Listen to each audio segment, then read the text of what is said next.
शर्मिष्ठा को टारगेट इसलिए किया गया क्योंकि उसने खान गैंग पे जो है अटैक किया। उसने जो है पाकिस्तान को लेकर जो है अपनी बातें रखी और उसने इस देश के अंदर जो स्लीपर सेल हैं, ठीक है, जो आतंकियों के समर्थक हैं, उसको लेकर वो लगातार हमलावर थी सोशल मीडिया पे। वो अपनी बातें रख रही थी, वो व्यंग कर रही थी और इस चीज़ को लेकर जो है कहीं ना कहीं वेस्ट बंगाल की ममता बनर्जी जो हैं उनको, उनके प्रशासन को, उनके मुस्लिम समर्थकों को ये बात अखरी और उन्होंने जो है शर्मिष्ठा के खिलाफ में जो है एफआईआर दर्ज कराया। प्रशासन दोहरी नीति से काम कर रहा है। जब वहाँ की सांसद जो है काली जी पर जो है टिप्पणी करती हैं, जब वहाँ की सांसद भगवान महादेव के जो यूपी में टिप्पणी किया था, उसके बाद आप देखिए अभी एक 2-4 दिन पहले की बात है, वहाँ के एक एसएचओ, एक थाने के एसएचओ खुलेआम वहाँ के लोगों को धमका रहे थे, जिसका वीडियो वायरल हुआ सोशल मीडिया पे। वो खुले तौर पे कह रहे थे कि हम आपको रात में देखेंगे। शर्मिष्ठा के साथ जो हुआ है वो कहीं से भी ठीक नहीं हुआ है, क्योंकि शर्मिष्ठा ने जो पोस्ट किया था और जिस तरीके से उन्होंने बॉलीवुड के खान गैंग पे अटैक किया और एक व्यंग किया उन्होंने, और साथ ही साथ उन्होंने इसको लेकर जो है माफ़ी भी मांग ली और पोस्ट भी डिलीट कर दिया था। और बंगाल की पुलिस जो आई तो उन्होंने गुड़गांव की पुलिस को सूचना भी नहीं दिया और डायरेक्ट उनके घर से उनको उठा के ले गए, बिना किसी वारंट के उनको उठा के ले गए। अब ये कहना, मतलब वारंट उन्होंने दिखाया नहीं उनके घर के लोगों को। अब वो जब उनको ले गए तो मैं कुछ बातें आपको याद दिलाना चाहूँगा। देखिए, मोइना मित्रा थी, उन्होंने काली जी को लेकर जो है अभद्र टिप्पणी की, ठीक है, और एक सयानी घोष थी, उन्होंने भी जो है महादेव को लेकर जो है महादेव के जो उनका जो शिवलिंग है उस पर उन्होंने जो है एक कॉन्डम का जो है वो चढ़ाया था। तो उस समय इनके ऊपर किसी प्रकार का कोई भी प्रशासनिक जो है कार्रवाई नहीं हुई थी और बड़े पैमाने पर उस समय भी विरोध हुआ था। वही तो एमके स्टालिन द्वारा जो है डेंगू मलेरिया से जो है तुलना किया गया था। बिल्कुल, देखिए, हिंदू और सनातन धर्म को लगातार पश्चिम बंगाल के अंदर और देश के अंदर एक विशेष गैंग के द्वारा जो है ना टारगेट किया जाता है। शर्मिष्ठा ने बहुत हद तक देखा जाए तो बहुत अच्छा काम किया। उन्होंने आईना दिखाने का काम किया, उन्होंने व्यंग किया कि भाई जब पाकिस्तान के साथ अगर आपका झगड़ा हो रहा है, भारत का युद्ध हो रहा है, भारत जो है उससे लड़ रहा है और वो लगातार जो है इस प्रकार की घटनाओं को भारत में अंजाम दे रहा है, टेररिज्म को, तो इसको लेकर व्यंग किया उन्होंने। और व्यंग उनका एक अपना अधिकार है, अभिव्यक्ति की आज़ादी है। और अगर आपको याद हो, एक पुराना मामला भी नपुर शर्मा जी का था।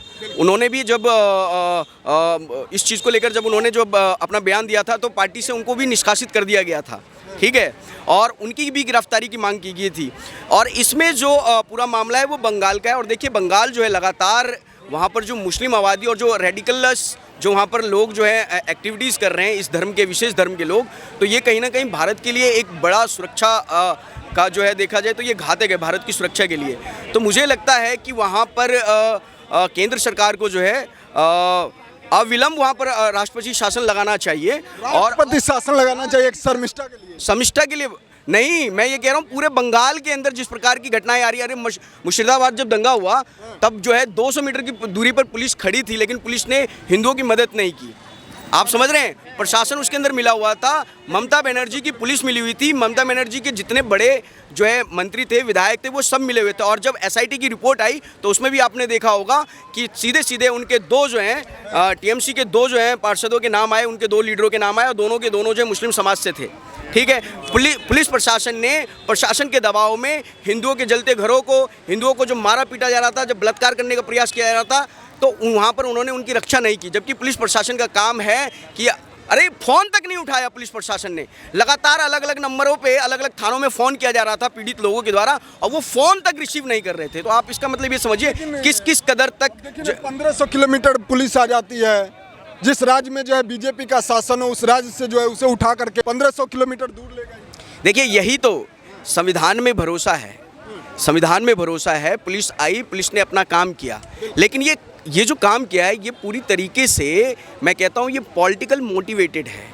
कहीं ना कहीं पुलिस के ऊपर बंगाल सरकार का, ममता बनर्जी का प्रेशर था। और आपने देखा होगा कि जिस एनजीओ ने ये एफआईआर दर्ज कराई है वो उस एनजीओ के बारे में खुल के आ रहा है कि वो उसका हेडक्वार्टर पाकिस्तान में है और वो व्यक्ति जो है लगातार जो है कंप्लेंट कर रहा था, और उसका जो भी है उसका भी एक कार्यालय बंगाल के अंदर है, उसके बहुत सारे समर्थक हैं। तो इन लोगों ने एक दबाव बनाया बंगाल सरकार के ऊपर, और बंगाल के अंदर जो बढ़ती आबादी है मुस्लिम की और उनका वोट बैंक है ममता बनर्जी का, तो उसको ध्यान में रखते हुए उन्होंने ये त्वरित कार्रवाई जो है समिष्टा के खिलाफ किया है। और आज जो है आपने देखा होगा कि सुप्रीम कोर्ट और बार काउंसिल ऑफ इंडिया आज समिष्टा के साथ खड़ा है। पूरे देश के जो बड़े बड़े वकील हैं, ठीक है, वो सारे के सारे आज समिष्टा के साथ खड़े हैं।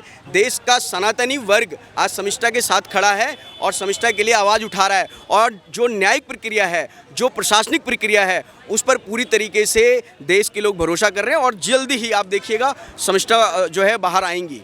समिष्टा का टारगेट इसलिए किया गया क्योंकि उसने खान गैंग पे जो है अटैक किया, उसने जो है पाकिस्तान को लेकर जो है अपनी बातें रखी, और उसने इस देश के अंदर जो स्लीपर सेल हैं, ठीक है, जो आतंकियों के समर्थक हैं, उसको लेकर वो लगातार हमलावर थी सोशल मीडिया पे, वो अपनी बातें रख रही थी, वो व्यंग कर रही थी। और इस चीज़ को लेकर जो है कहीं ना कहीं वेस्ट बंगाल की ममता बनर्जी जो हैं, उनको, उनके प्रशासन को, उनके मुस्लिम समर्थकों को ये बात अखरी, और उन्होंने जो है समिष्टा के खिलाफ में जो है FIR दर्ज कराया, और फिर उनकी गिरफ्तारी के लिए बंगाल से उनकी पुलिस जो है गुड़गांव आती है, और समिष्टा माफी मांगने के बाद भी जो उसे माफ़ी मांग ली, पोस्ट डिलीट कर दिया। अब और आपको क्या चाहिए? लेकिन ये जो कहते हैं ना बदले की भावना से जो कार्रवाई है, ये बदले की भावना से वेस्ट बंगाल सरकार ने, ममता बनर्जी सरकार ने समिष्टा के साथ किया है। हाँ, इसको लग रहा है चुनाव पर भी इसका कुछ असर पड़ सकता है क्या? चुनाव आने वाला है। बिल्कुल, चुनाव पे क्यों नहीं असर पड़ेगा। अब जो है मुर्शिदाबाद की जो घटना हुई, समिष्टा का जो ये प्रकरण चल रहा है, इसके बाद वहाँ का पूरा समाज, जो सनातनी समाज है, जो हिंदू समाज है, कहीं ना कहीं वो एकत्रित हो रहा है, और वो सोचने पे विवश हो रहा है कि भाई साहब आने वाले समय में हमें सामाजिक सुरक्षा नहीं मिलेगी, हमें राजनीतिक सुरक्षा नहीं मिलेगी, हमारा धर्म, हमारी संस्कृति जो है खतरे में है, क्योंकि यहाँ पर बड़े तौर पर जो है एक षड्यंत्र चल रहा है। इस षड्यंत्र को जो है देश और जो है वेस्ट बंगाल के लोग समझ रहे हैं, और ये षड्यंत्र अब इनका ज़्यादा दिन नहीं चलेगा। अगले चुनाव में देख लीजिएगा आप, ममता बनर्जी सत्ता से बाहर होंगी, और 100% होंगी, क्योंकि वेस्ट बंगाल के तमाम सनातनी लोग अब उनके खिलाफ खुल के जो है सामने आ रहे हैं। और जहाँ जहाँ पर इन्होंने जो है हिंदू के खिलाफ प्रताड़ना की है, उत्पीड़न किया है, राजनीतिक द्वेष और बदले की भावना से जो प्रशासनिक कार्रवाई वो करती हैं, उसके खिलाफ जो है इकट्ठा जो है वहाँ की जनता जो है हो रही है। उल्टे सीधे जो है लगातार धमकियां मिल रही थी, सर कलम करने की बात किया जा रहा था, बहुत सारे देखिए ये रेडिकल लोग होते हैं, जो कट्टरवादी लोग होते हैं, जिन्होंने कुरान को नहीं पढ़ा है, जो मदरसे छाप हैं, उनकी ये सोच है, ठीक है, सर तन से जुदा ये उनकी सोच है।